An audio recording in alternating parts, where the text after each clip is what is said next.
Je n'osais pas parler à mon architecte et j'ai tout de suite compris pourquoi.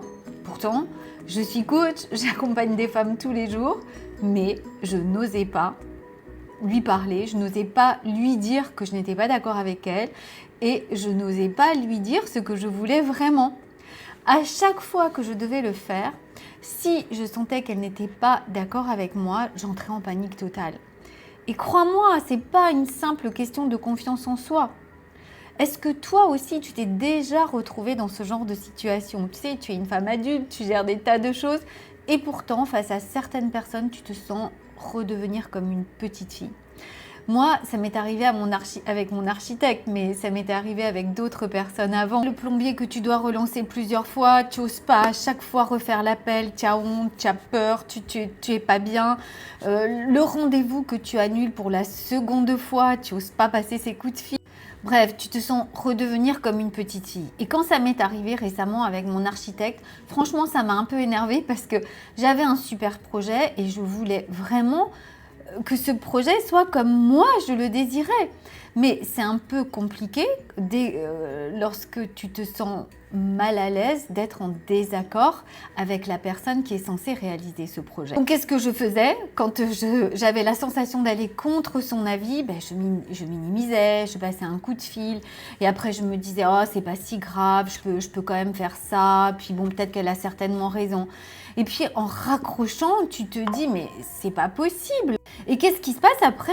Tous les rendez-vous que tu as avec elle, ça devient comme une sorte d'angoisse. Tu sais, toute la semaine, tu penses, tu as un poids, tu es angoissée à l'idée d'aller voir ton architecte alors que tu es censé faire un truc qui va t'amener de la joie, un truc auquel tu tiens.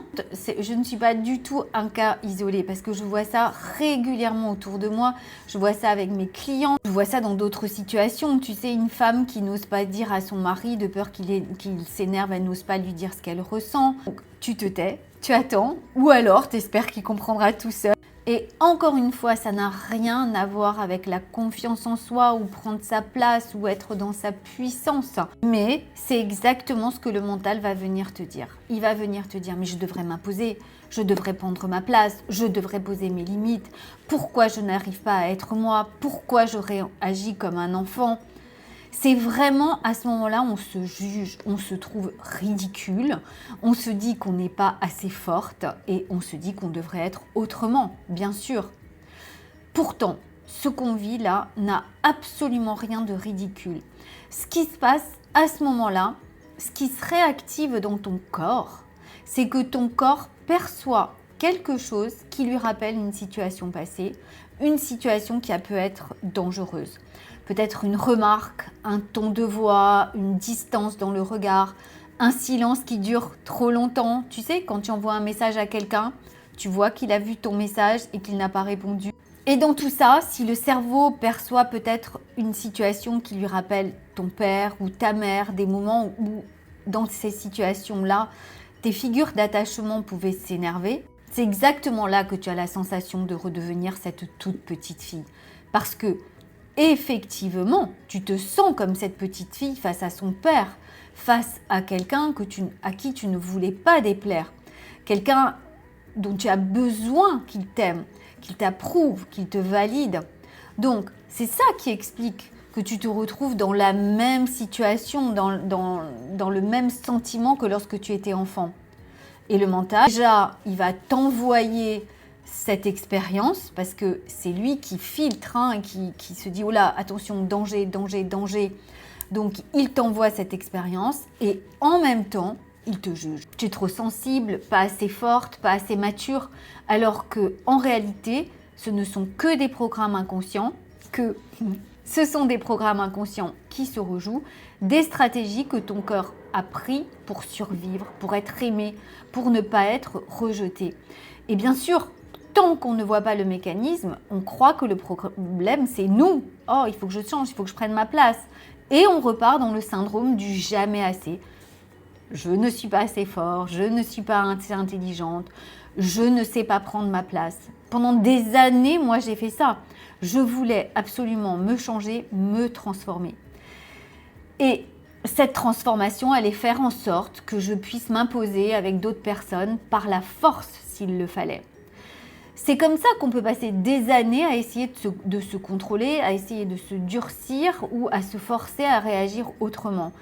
Et par expérience, je peux te dire que c'est épuisant.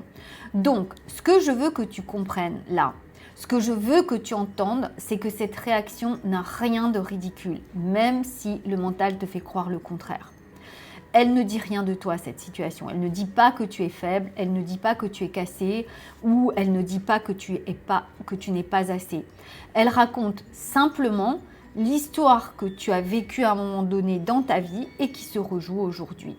Bien sûr que la situation n'est pas la même, mais ton corps détecte le même type de situation. Il détecte un danger et il réagit exactement comme tu le faisais quand tu étais enfant ou à cette époque-là. À cette époque-là, tu n'as jamais pu déposer ça. Ça n'a jamais pu être vu.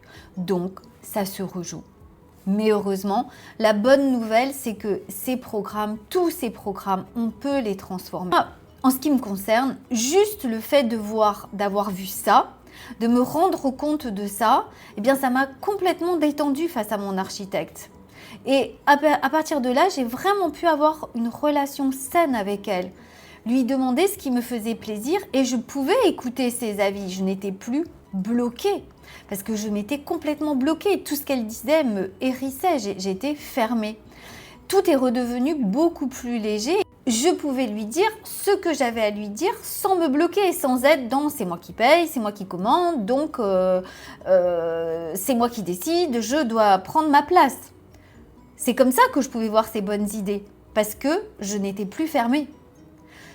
Donc, tu vois bien que rien qu'en voyant ce programme, j'ai pu transformer ça, rien qu'en le voyant. Et ça s'est fait sans me forcer, sans me juger non plus, en comprenant vraiment ce qui se jouait.